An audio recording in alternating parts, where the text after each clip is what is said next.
Light ഹൗസിൻ്റെ ഈ പുതിയ എപ്പിസോഡിലേക്ക് ഏവർക്കും സ്വാഗതം.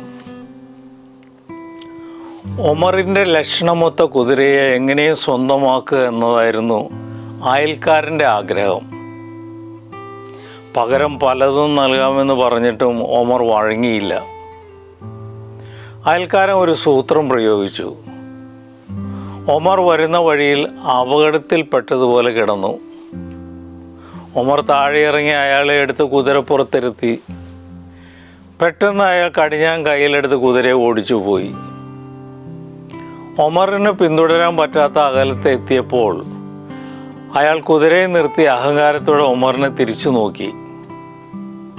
ഒമർ വിളിച്ചു പറഞ്ഞു, താങ്കൾക്ക് എങ്ങനെയാണ് കുതിരയെ കിട്ടിയതെന്ന് ആരോടും പറയരുത്.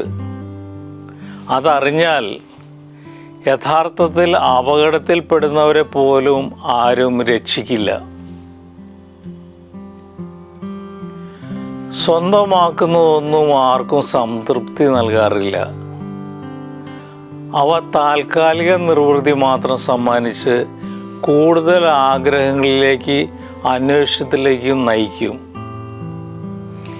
എന്തൊക്കെ കൈവശമുണ്ടെങ്കിലും അയൽക്കാരനുള്ളത് കൂടി സ്വന്തമാക്കണമെന്ന അഭിലാഷത്തിൽ നിന്നാണ് അപായ വഴികളും മ്ലേച്ഛ മാർഗങ്ങളും ഉടലെടുക്കുന്നത്.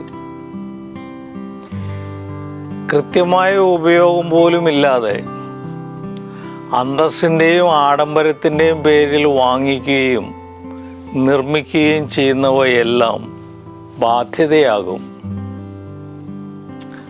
അർഹമായതെല്ലാം ആത്മാർത്ഥ ശ്രമത്തിനൊപ്പം വന്നു ചേരും.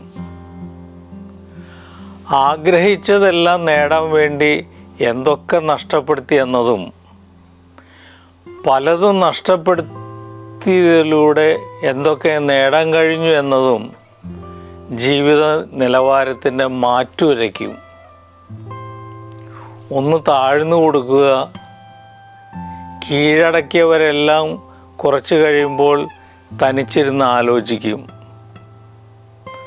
തങ്ങളാണ് തോറ്റതെന്ന് തിരിച്ചറിഞ്ഞ് അവർ തിരിച്ചു വരും.